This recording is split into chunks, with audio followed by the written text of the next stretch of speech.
اعوذ باللہ من الشیطان الرجیم بسم اللہ الرحمن الرحیم۔ سورۃ البقرہ مدنیہ، سورۃ البقرہ مدنی صورت ہے۔ الف لام میم حروف مقطعات، یعنی حروف مقطعات، اس کا معنی صرف اللہ جانتے ہیں۔ واللہ اعلم بمرادہ۔ ذالک الکتاب، ذالک یہ، ذالک کا مطلب ہے یہ، ذالک الکتاب یہ کتاب، لا نہیں، ریبہ کوئی شک نہیں ہے، کوئی شک اس کتاب، فی ہی اس کتاب میں، یعنی یہاں پہ ہی ضمیر جو ہے یہ قرآن کی طرف اشارہ ہے کہ اس قرآن میں کسی قسم کے کوئی شک و شبے کی گنجائش نہیں ہے۔ ہدن ہدایت ہے، للمتقین پرہیزگاروں کے لیے، الذین وہ لوگ، یؤمنون جو ایمان لائے، بالغیبی غیب کے ساتھ یا بغیر دیکھے، دونوں معنی کر سکتے ہیں۔ وَيُقِيمُونَ الصَّلَاةَ اور وہ قائم کرتے ہیں نماز کو، وَمِمَّا اور اس میں سے، رزقناہم جو رزق دیا ہم نے ان کو، ينفقون وہ خرچ کرتے ہیں۔ والذین اور وہ لوگ، یؤمنون جو ایمان لائے، بما اس چیز پر، انزلہ جو نازل کی گئی، الیکا آپ کی طرف، یعنی کہ نبی علیہ السلام پر جو قرآن نازل کیا ان پر ایمان لاتے ہیں۔ وما انزلہ اور جو نازل کیا گیا، من قبل کا آپ سے پہلے، یعنی جتنے بھی انبیاء کرام پہلے گزر چکے ہیں، مثلا تورات نازل ہوئی، زبور، انجیل، ان سب پر ایمان لانا یہ بھی ایمان کی نشانی ہے۔ وما انزلہ اور نازل کی گئی، من قبل کا آپ سے پہلے، وبالآخرۃ اور اس کے ساتھ، وبالآخرۃ اور آخرت پر، ہم یوقنون وہ یقین رکھتے ہیں۔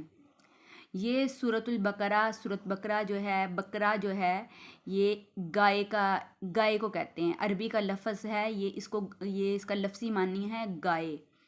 تو یہ سورت جو ہے کیونکہ اس کے اندر گائے کے متعلق جو ہیں حضرت موسیٰ علیہ السلام کے مطلب بنی اسرائیل کے اس میں واقعات ہیں، تو اس لیے اس کو سورۃ البقرہ کا نام دیا گیا ہے۔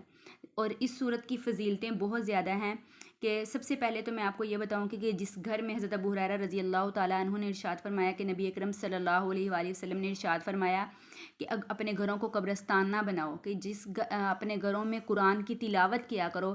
جس گھر میں سورۃ البقرہ کی تلاوت کی جاتی ہے اس گھر سے شیطان بھاگ جاتا ہے، اس گھر پر جادو اثر نہیں کرتا۔ اور بھی اس کے علاوہ اس کی بہت ساری فضیلتیں ہیں۔ نبی صاحب نے فرمایا کہ جو شخص سورۃ بقرہ کی تلاوت کرتا ہے اس کے اوپر جادو بھی اثر نہیں کرتا، اور اس کے یعنی پڑھنے والے قرآن جو ہے اس کی سفارش کرے گا، قیامت کے دن اس کے پڑھنے والے کی قرآن سفارش کرے گا۔ اور یہاں پر حضور صلی اللہ علیہ وآلہ وسلم نے ارشاد فرمایا کہ ہر چیز کا ایک بلند حصہ ہوتا ہے، اور قرآن کا بلند حصہ ہے وہ سورۃ البقرہ ہے۔ سورۃ البقرہ جو ہے وہ قرآن کا سب سے بلند ترین حصہ ہے، اور اس میں ایک آیت ایسی بھی ہے جو ساری آیتوں کی سردار ہے، اور وہ ہے آیت الکرسی۔ جس گھر میں بھی آیت الکرسی پڑھی جاتی ہے شیطان وہاں سے دور بھاگ جاتا ہے۔ اور بھی اس کی بہت ساری فضیلتیں ہیں۔ اب ہم یہاں پر ترجمہ پڑھیں گے، تھوڑی سی تفسیر بتا دوں کہ الف لام میم حروف مقطعات ہے۔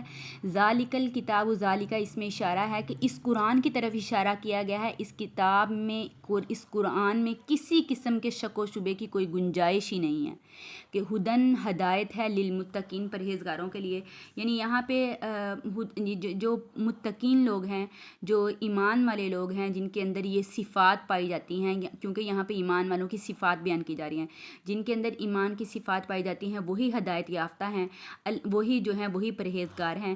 الذین وہ لوگ، یؤمنون وہ ایمان لائے بغیر دیکھے، یعنی جو لوگ جو ہیں بغیر دیکھے اللہ کے نبی پر، اللہ پر ایمان لاتے ہیں۔ ویقیمون الصلاۃ اور اس کے ساتھ ساتھ یہاں پر صفات بیان کیے ہیں کہ اور بغیر دیکھے ایمان لانا، اور نماز کو قائم کرنا پابندی کے ساتھ، ومما اور اس میں سے جو اللہ تعالیٰ نے جو ہمیں رزق دیا ہے اس کے اور اس پر بھی ایمان لانا، اور اس میں جو رزق دیا اللہ تعالیٰ نے ہم کو اس میں سے اللہ کے راستے میں خرچ کرنا، یعنی یہاں پر زکوٰۃ مراد ہے۔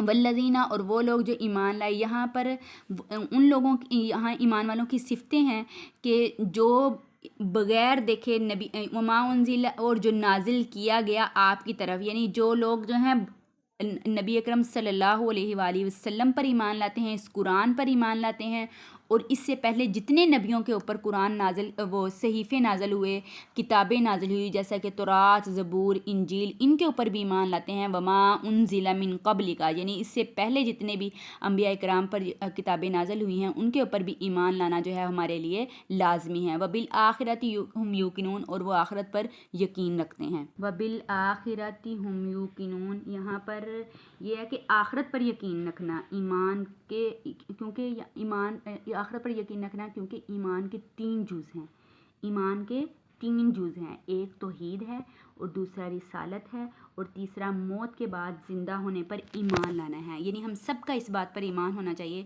کہ ہم نے مرنے کے بعد زندہ ہونا ہے، ہر انسان کا یہ ایمان ہونا چاہیے۔